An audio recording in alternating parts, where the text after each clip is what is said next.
Really, yeah, ever since about a year and a half ago, I just wanted equity.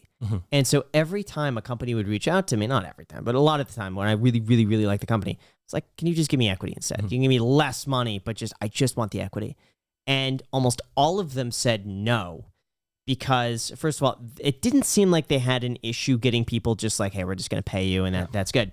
But the bigger thing when I spoke with some of the larger companies was that they don't want to give up their equity. It's so highly like guarded that they want to keep all of it for themselves. And not only that, but then it's getting that approved through everybody else. And they're like, well, if we do it through you, then we have to do it through everybody. So it seems, so why is that? And it seems also like, then once I started saying that all the great companies don't want to give up equity, then I'm skeptical of the companies who do. Because then I'm like, well, if they believed in it that much, then why wouldn't they just keep it for themselves? They must not believe, it must not be that good if they're giving me equity.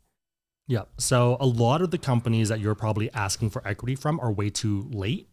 So if they're worth more than 100 mil, it's very unlikely that they're going to do that, because they'd rather just raise more money, because capital is so cheap at that point. Going from 10 mil to 100 million is a lot harder than going from 100 million to 1 billion. So for them, there's so many people who want to hand them money. But in that early stage, that's where we can add the most value generally, and also where they might benefit the most from actually us shouting it out or us helping them with any user acquisition. So let's say you bring me on. What's the expectation of me? Is it like I mention them so many times a month?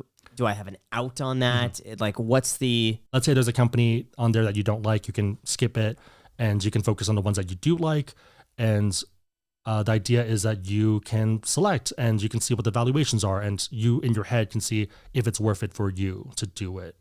And there's 3 different models that we have. So it allows you to do it based off conversions. So pretty much like any other affiliate link, you'd be able to just shout it out any point you want. Any sponsor segments. So instead of $10,000 in cash or $5,000 in cash, it's $5,000 in equity, because for them, that's maybe more affordable. And then advisory if they really want to sit down with you and maybe pick your brain once a week or something. Got it. I'm worried that it seems like a lot of these companies, let's say they're valued at 10, right? And it seems like for the influencer, you're almost working against yourself, because now you shouted it out, and now that 10 goes to 20 very quickly.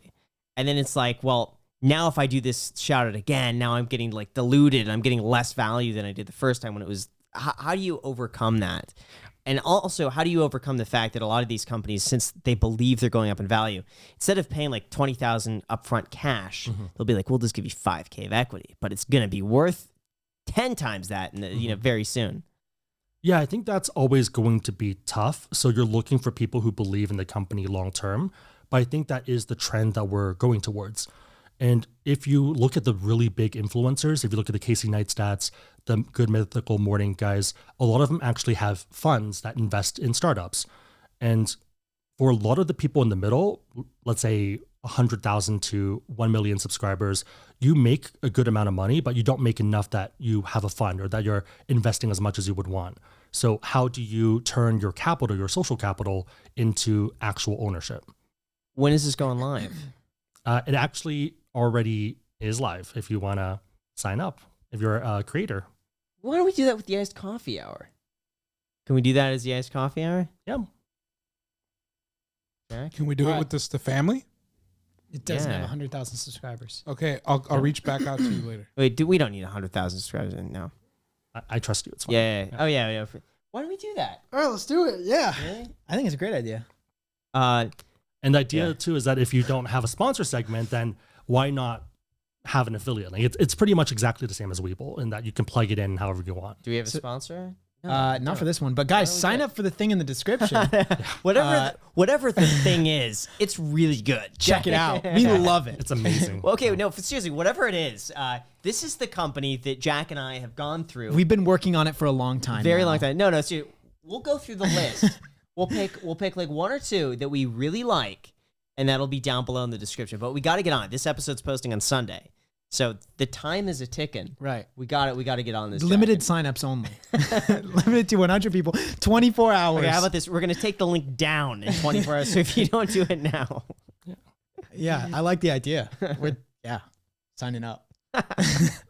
How many startups have you exited, like cashed out of so far? None of them. So None of right them, now it's yeah. all paper money. So even if I have like 2 million or 5 million in like net worth, it's all paper money. Can you tell us the aggregate value, let's say, of the worth of the startups right now? Just throw us a number.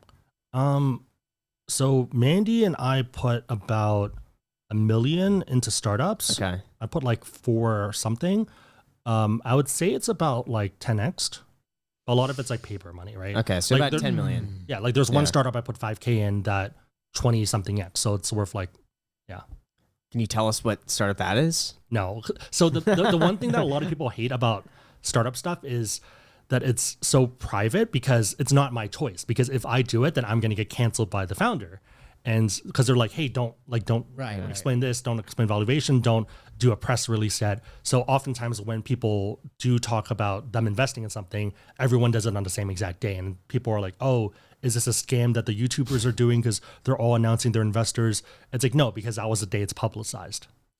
I think that's old. That's a stupid old school rule. I mean, I don't get it. Just talk about it when you want to talk about it. Yeah, I think it's the old and the new balancing act. Got it. That's it. 10 mil.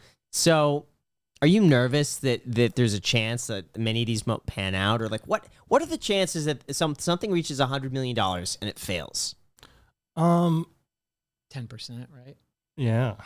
I think it can still obviously happen. I think to me, 100 mil is the range where it gets a lot easier to raise capital because your fundamentals are there. Now it's just based off your numbers and your performance. But let's just say it's 100 mil.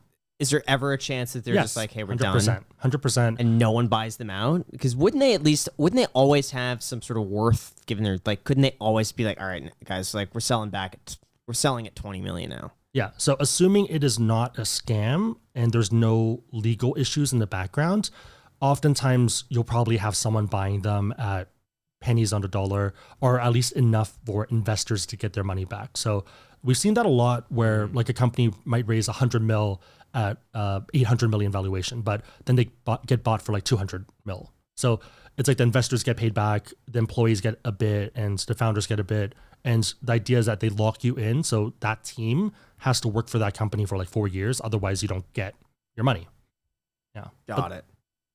So since we're talking about startups, I want to ask you about this. Okay. So as we know, very good friends with Jeremy Financial Education. He's seen the future as creating his own app. Because right now, we're relying on all these other websites for our information. His idea was we have the audience. Why don't we create our own product? Why are we investing in all these other things when we could just do it ourselves and create something that's very to us? What were you about to say?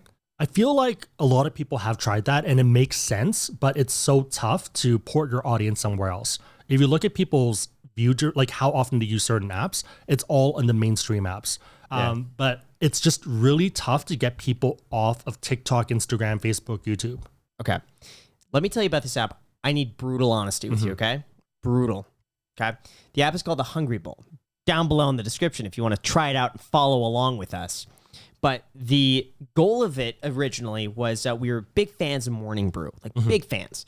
But we knew we could never compete with Morning Brew with an email. They've got the email down. Everyone who does that now is a copycat. So immediately we're off of that.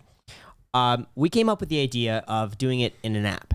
Because that way, once someone downloads an app, they're never going to delete that app. I have apps on my phone that I've had for years. I'll just never delete it. The other thing that's really good with an app, unlike email, is that you can control who gets notifications. I know with email, sometimes it gets lost, it gets in spam, sometimes it don't get sent, whatever it is. With an app, you download it, you get a notification. So we've created our newsletter on that app that'll send you a notification. And then we realized, well, we're not just going to make an app with a newsletter. So we also integrated stock charts, earnings reports, SEC reports, everything in one place. So basically just aggregates all the information from around the internet that you just click a few buttons and everything is there. And then it became, well, we would love for it to integrate all of your stocks. So like, let's say you have like 5 shares of Tesla on Webull, 5 shares on Public, 5 shares on Robinhood. It could aggregate all of that and show on the Hungry Bowl, you have 15 shares. Because it always bothered me that you had to like look, like, 10, and Mint does it horribly. So we want to integrate that and like do like paper trading and just a few other things on the app. it's very expensive. And hearing about, first of all, how long it takes and how much it costs to build something like that out, it's extremely expensive. I don't think people realize, including integration. If you want to, That's why people raise money. Yes. So I want to show you the app, and then I want your honest advice. The color scheme looks a bit tacky to me. I'd probably use like some flat colors or just different colors, but it's fine. It just feels like there's not really much to do. Like it kind of feels like a watered down Weeble or like any of those other things where they have this as a feature. And then long term, the other question is, well, how are you actually monetizing this? Like with Weeble, it's because they have all these other things that this is a service that they're adding on top to add value. But like if this is the core thing, it's like, are you charging people to use this app? Are you selling the information? Are you just aggregating it? So I think that's a big question. The plan was sponsorships within the newsletter or affiliates. Personally, I don't think the affiliates will convert. And Morning Brew does really, really, really well with their sponsors, but they also have millions of people on a daily basis. Yeah. And then I think it's okay, but it's just convincing people to sign up for another app. But if you have creators doing it, then it simplifies it a lot more. I don't know. I just don't think there's any, I don't think I would download this, or I think I would download it and I'd be like, oh, it's cool, but I would never go back to it. And I get like a lot of notifications on my phone about stuff and I just ignore it. Or sometimes like if it gets very annoying, I'll just turn off notifications. Got it. But yeah, I won't uninstall the app. Got it. So on average, what has it been? 2 years you've been investing in startups, did you say? Yeah, I would say about 2 years. 2 years, and you've got about 100% return. No, 10x. Or sorry, 10x. 1,000% return. Yeah. Yeah, but it's all paper returns though. That's the tough Right. thing, right? So like it either could be 0 or it could keep going up. Right. I don't really know.